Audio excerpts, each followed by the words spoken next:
چلے اسی تنخواہ میں سے جب بندہ بڑے بیٹے کی شادی کر کے بہو بیاہ کے لے آئے تو پھر بھی کام چلتا ہے، اور جب اس بیٹے کو اللہ بچے عطا کر دے تو اسی گھر میں، اسی آنگن میں، اسی چھت کے نیچے کام چلتا ہے، تو پھر تو مان جانا کہ چلانے والا تو نہیں، چلانے والا کوئی اور ہے۔ پھر تو مان جا کے چلانے والا کوئی تو اس وقت جب تنخواہ تیری لگی تھی تو کہتا تھا ابا ابھی میری شادی نہ کر، میں بیوی کو کیسے کھلاؤں گا؟ تو وہی شخص ہے جس کی چھت کے نیچے پھر 1.5 درجن پوتے بھی پل رہے اور گزارا ان کا بھی ہو رہا ہے۔ تو رزق کا ذمہ کس کا ہے؟ اللہ کا، اللہ کا ذمہ۔ اب ہمیں پتہ ہے پہلی بات تو پریشانی اس لیے اتار دینی چاہیے کہ ذمہ ہمارا ہے ہی نہیں۔ اب دوسری بات یہ کہ ذمہ داری کس کی ہے؟ اللہ حکیم بھی ہے اور علیم بھی ہے، حکیم بھی ہے اور جانتا بھی ہے اور اسے پتا بھی ہے کہ دینا کس طرح ہے۔ اب ہم پتہ کیا کہتے ہیں؟ کہتے ہیں وہ جو بندہ پجاروں میں بیٹھا ہے وہاں اسے نہیں بیٹھنا چاہیے تھا، اور میرا حق تھا۔ تجھے زیادہ پتا ہے کہ اللہ کو؟ بول کے بتانا کس کو پتہ زیادہ ہے؟ کیوں جی؟ تو آپ اصل ٹینشن پتہ کب لگتی ہے؟ جب بندے کہتے ہیں نہیں وہ پجاروں میری تھی، میرا حق تھا۔ وہ جب گزرتی ہے نا پاس سے مہران کے تو مہران والا ٹینشن بڑی لیتا ہے، حالانکہ اللہ کو زیادہ پتا ہے کہ وہ حق۔ ایک بات اپنے ذہن میں یاد رکھ لیں، رٹ لیں کہ جو میرے لیے بہتر تھا میرے رب نے مجھے دے دیا، اور بات ختم ہو گئی۔ بس وصل اچھا ہے نہ فراق اچھا ہے، یار جس حال میں رکھے وہی حال اچھا ہے۔ بس جو میرے حق میں بہتر تھا میرے رب نے مجھے، مسئلہ یہ ہے کہ تو اس پہ راضی ہونے کو تیار نہیں۔ حضرت علی کرم اللہ تعالیٰ وجہ الکریم نے میرے نبی پاک کی ایک حدیث بیان کی ہے، اور جناب علی جب یہ حدیث بیان کیا کرتے تھے تو حضرت مجاہد فرماتے ہیں یوں لگتا تھا کہ جیسے حضرت علی ہمیں ہر پریشانی سے نکال رہے ہیں۔ مولا علی شیر خدا رضی اللہ تعالیٰ عنہ فرماتے ہیں کہ مجھے میرے نبی پاک صلی اللہ علیہ وسلم نے ایک طریقہ دیا تھا ٹینشن فری ہونے کا۔ آپ فرماتے ہیں مجھے تو بڑا راس آیا ہے، تم بھی اگر کر لو گے تو تمہیں بھی فائدہ دے گا۔ کہا وہ کیا؟ حضرت علی کہنے لگے محبوب علیہ السلام نے فرمایا تھا لوگوں تم اللہ کے دیے ہوئے تھوڑے رزق پہ راضی ہو جاؤ، وہ تمہاری تھوڑی عبادت سے تم سے راضی ہو جایا کرو گے۔ بس تم 2 نفل بھی پڑھو گے تو اللہ راضی ہو جائے گا، تم 1 رکوع بھی سویرے اٹھ کے پڑھو گے تو وہ راضی ہو جائے گا، وہ تمہارے 313 درود شریف سے راضی ہو جائے گا، تم اس کے دیے ہوئے تھوڑے رزق سے راضی ہو جاؤ۔ ٹینشن اس لیے ہوتی ہے کہ ہم راضی نہیں جو اس نے ہمیں دیا ہے۔ وہ حل میں مزید کی جو دوڑ ہے نا، حل میں مزید کی، بے قدرہ کچھ قدر نہ جاتی، کیتی خوب تسلی ہو، دنیا دار پجاری زردے، کتیاں دے گل ٹلی ہو، بک بک روشن اکھیاں تکیو ویک حویلی کلی ہو، تے کوچ نصیر اساں جد کیتی پہ جانی تھر تھلی ہو۔ تو یاد رکھیں یہ جو ہے نا مصیبت کے مال آ کیوں نہیں رہا، وہ سامنے والا پلاٹ میرے گھر کے سامنے ہے گھر کے سامنے، پر رجسٹری میرے نام کیوں نہیں؟ یہ مصیبت سانس نہیں لینے دیتی۔ موٹر سائیکل کھڑی کرتا ہے نا جب آ کے دکان سے روٹی کھانے آتا ہے، دفتر سے گھر آتا ہے، کاروبار سے آتا ہے، تو جہاں موٹر سائیکل کھڑی کرتا ہے وہ ٹینشن بڑی ہے کہ کبھی میری ہو جائے نا یہ والی جگہ، تو میں یہاں بھی بورڈ لگاؤں اپنے نام۔ اس نے مالی پریشانی پیدا کی۔ تو جس حال میں ہے، کیونکہ تو نے اپنا یہ حال خود نہیں بنایا، جس نے بنایا ہے وہ بڑا بہتر جانتا تھا کہ تو اسی حال میں اسے اچھا لگتا ہے۔ تو اسے اسی حال میں، ایک بزرگ تھے تو ان کی طبیعت بڑی علیل ہو گئی، بیمار ہو گئے، تو اللہ نے آزمائش دی تو کیڑے پڑ گئے وجود میں۔ ایک کیڑا یہاں سے کھا رہا تھا، اللہ والے بڑے راضی رہتے ہیں اس کی رضا پہ، تو کیڑا یہاں کھا رہا تھا تو نیچے گر گیا، تو بابا جی نے اٹھا کے پھر وہاں رکھ لیا، کہنے لگے جب اس نے تیری ڈیوٹی مجھے کھانے کی لگائی ہے تو میں اس بات پہ راضی ہوں، تو نیچے کیوں گرتا ہے؟ بس ٹھیک ہے کھا، جب اس نے تجھے ڈیوٹی جو تیری لگائی۔ سالبہ بن عبد الرحمن ایک صحابی تھے، سالبہ غالباً، نبی پاک صلی اللہ علیہ وسلم کی خدمت میں آئے، کہنے لگے یا رسول اللہ صلی اللہ علیہ وسلم غربت بڑی ہے، میرے لیے دعا کریں اللہ زیادہ مال دے۔ تو محبوب صلی اللہ علیہ وسلم نے فرمایا تو جس حال میں اچھا ہے وہ تیرے لیے بہتر ہے، اس میں تو ہے وہی حال تیرے لیے۔ مشکل ہے نا یہ جواب سننا؟ کہتے پیر صاحب فلان جگہ سے تویز آیا، وہاں تو وارے نے آرے ہو گئے، تو آپ کے ہاں؟ تو میں کہتا ہوں یہ تویز دینے والا اگر تویز دے کے امیر بناتا ہے تو پہلے خود کیوں نہیں بنتا؟ یہ خود تو 150 کا تویز بیچ رہا ہے، اپنی بیچارے کی حالت یہ ہے۔ اگر اتنا ہی تویز اس کا چلتا ہوتا تو پہلے 5 پجاروں اس کے دروازے پہ کھڑی ہو۔ عجیب چکر ہے اور عجیب جگہ لوگ الجھ گئے، سمجھتے ہی نہیں بات کو۔ یا رسول اللہ صلی اللہ علیہ وسلم دعا کر دے تو محبوب نے کیا فرمایا؟ فرمایا تو جس حال میں ہے نا وہ حال تیرے لیے بہتر ہے، اسی میں رہ۔ کہ نہیں حضور دعا کرے۔ فرمایا سال بعد تو باز آ جا۔ حضور دعا کرے۔ فرمایا تو باز آ جا۔ 2-3 دفعہ کا ضد کی، محبوب نے فرمایا جا پھر اللہ تجھے زیادہ پیسے دے گا۔ چند بکریاں خریدی، اتنی برکت ہوئی کہ بکریوں کے ریوڑ بن گئے۔ پھر کچھ بکریاں بیچ کے گائے خرید لی، ان کے بھی ریوڑ ہو۔ پھر کچھ اونٹ اونٹنیاں لے لی، ریوڑ ہی ریوڑ۔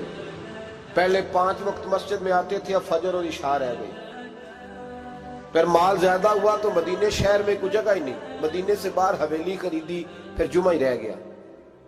جمعے کے جمعے آتے، زکوٰۃ کا حکم آیا۔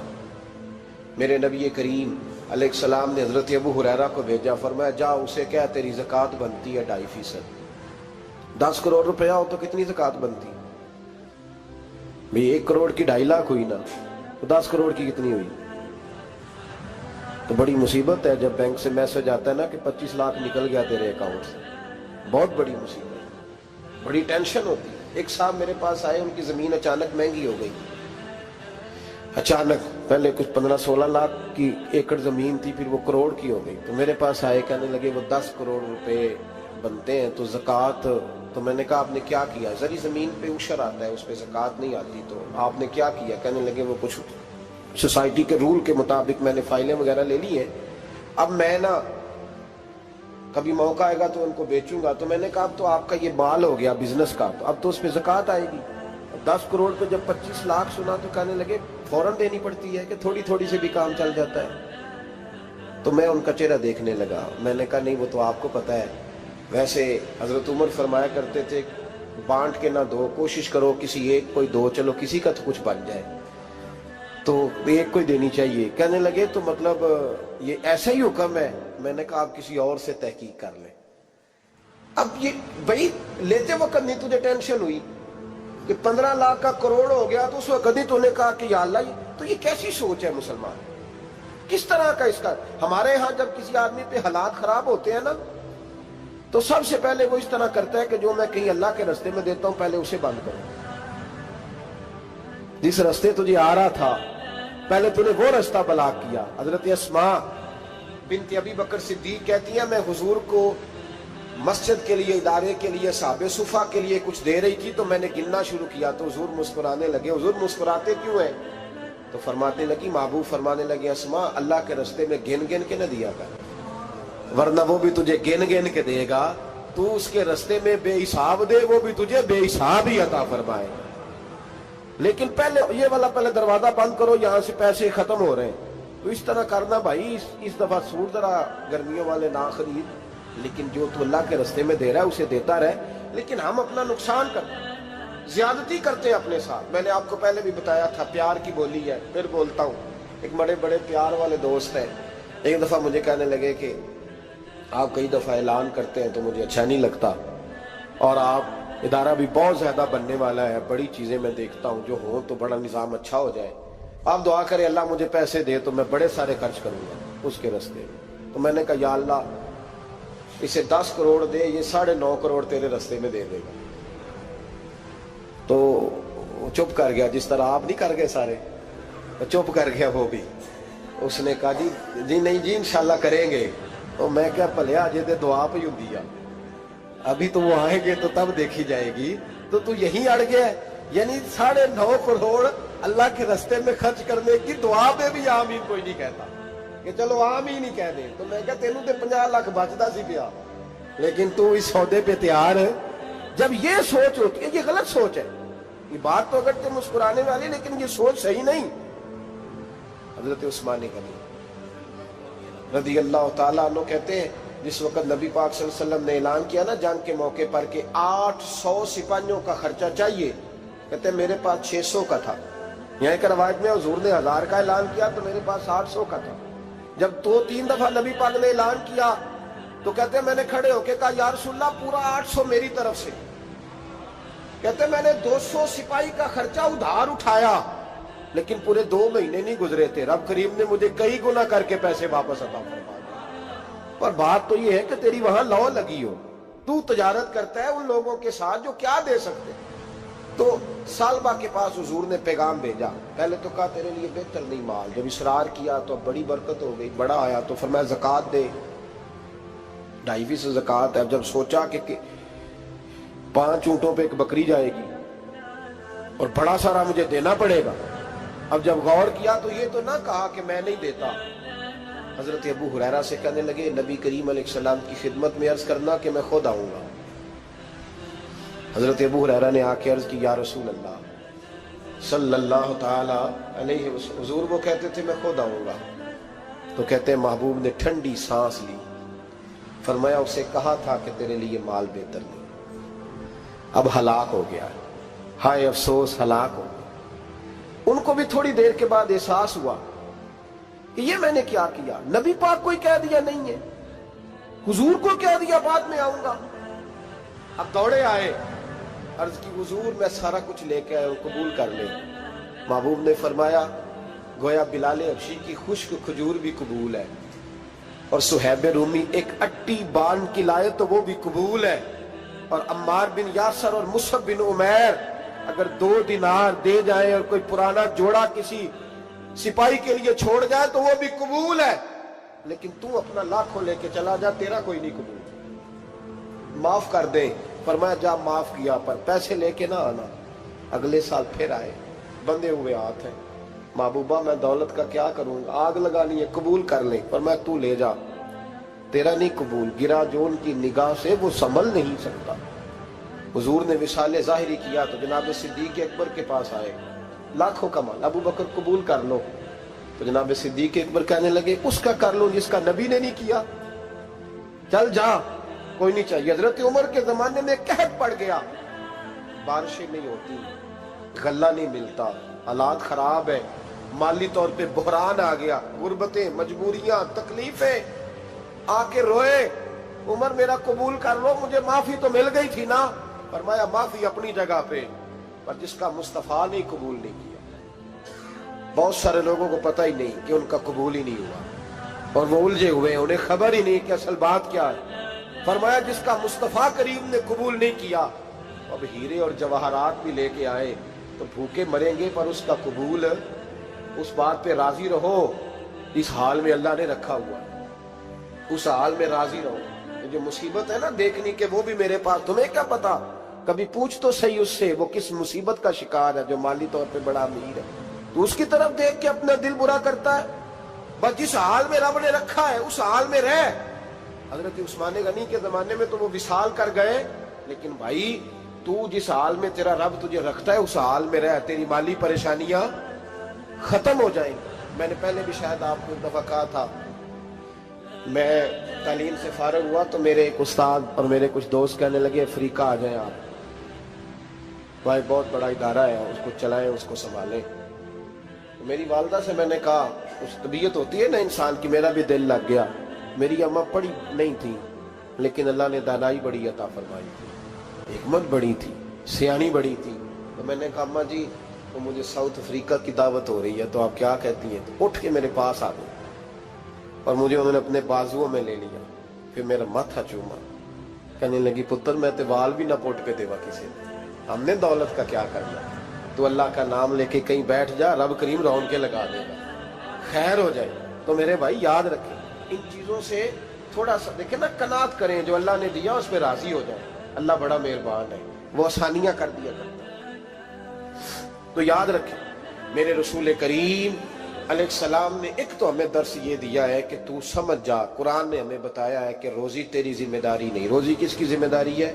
اللہ کی۔ اور دوسری بات یہ کہ جو اللہ نے تمہیں دیا ہے اس پہ تو راضی ہو جا، تیری مالی پریشانیاں ختم ہو جائیں۔ اور پھر حضور صلی اللہ علیہ وسلم نے فرمایا مذہبی طور پر جب دیکھو تو آگے دیکھو، اور دنیاوی طور پر جب دیکھو تو پیچھے دیکھو، پریشانی ختم ہوگی۔ مذہبی طور پر جب دیکھو، جو 5 نمازیں پڑھتا ہے وہ تہجد پڑھنے والے کو دیکھے، اور جو تہجد پڑھتا ہے وہ اشراق چاشت پڑھنے والے کو دیکھے، اور جو بندہ اشراق اور چاشت پڑھتا ہے پھر اس کو دیکھے جو سارا دن مصطفیٰ پہ درود پڑھتا ہے۔ اوپر اوپر دیکھے کہ میں نے اور نیک ہونا ہے اور نیک، اور جب مالی معاملہ ہے تو پھر نیچے دیکھ. اگر تو بیٹھا نا پجاروں پہ تو پھر ٹوڈی والے پہ نظر کر اس کا کیا حال ہے، اور اگر تو وہاں بیٹھا ہے تو دیکھ مہران والا بھی تو گاڑی چلا ہی رہا ہے، اور اگر تو وہاں ہے تو موٹر سائیکل والا دیکھ، اور تو وہاں ہے تو پھر سائیکل والے پہ نظر، اور اگر تو سائیکل والا ہے تو پیدل والے کو دیکھ، اگر تو کرائے کے مکان میں رہتا ہے تو پھر جھونپڑی والے کو دیکھ، اور اگر تو جھونپڑی میں رہتا ہے تو پھر بھی پریشان نہ ہونا. کچھ ایسے بھی ہیں جنہیں جھونپڑی بھی نصیب نہیں، جو سڑک پہ لیٹے ہوئے. اور اگر تو تندرست ہے نا تو کبھی جا کے ہسپتال میں دیکھ حال کیا ہے، لوگ کس حال میں ہیں. تو ہم شکر نہیں ادا کرتے، اس کا نقصان کیا ہوتا ہے، نعمتیں چلی جاتی ہیں. اللہ فرماتے ہیں لَإِن شَكَرْتُمْ لَأَزِيدَنَّكُمْ، تو شکر ادا کر میں نعمتوں میں اضافہ کر دوں. تو بھائی مالی پریشانی کا تیسرا سبب یہ ہے کہ ہم دیکھتے ہیں مالی طور پر اوپر، تو پھر ہمیں طبیعت بگڑتی ہے. اور پھر مالی پریشانیوں کے کچھ اور اسباب بھی ہیں. امام شافعی فرماتے ہیں جن گھروں میں لوگ فجر کی نماز کے وقت سوئے ہوتے ہیں ان گھروں میں رزق نہیں آتا.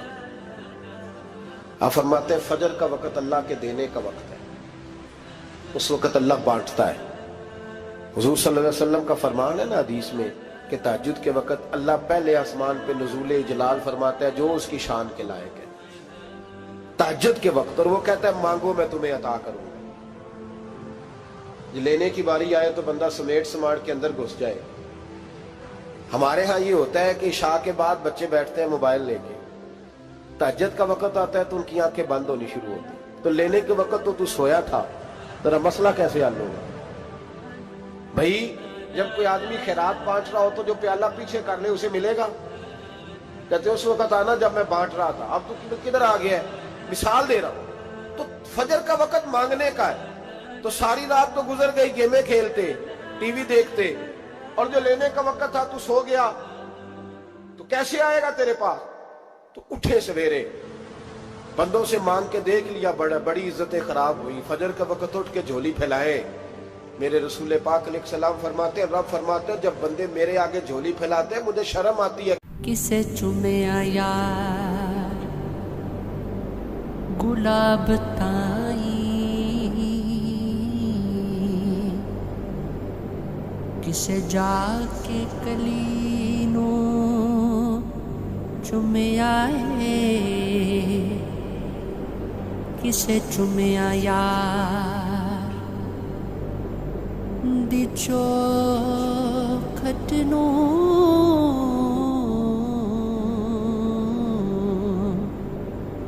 کسے جا کے گلی نو چومیا ہے، کسے چومیا حاکم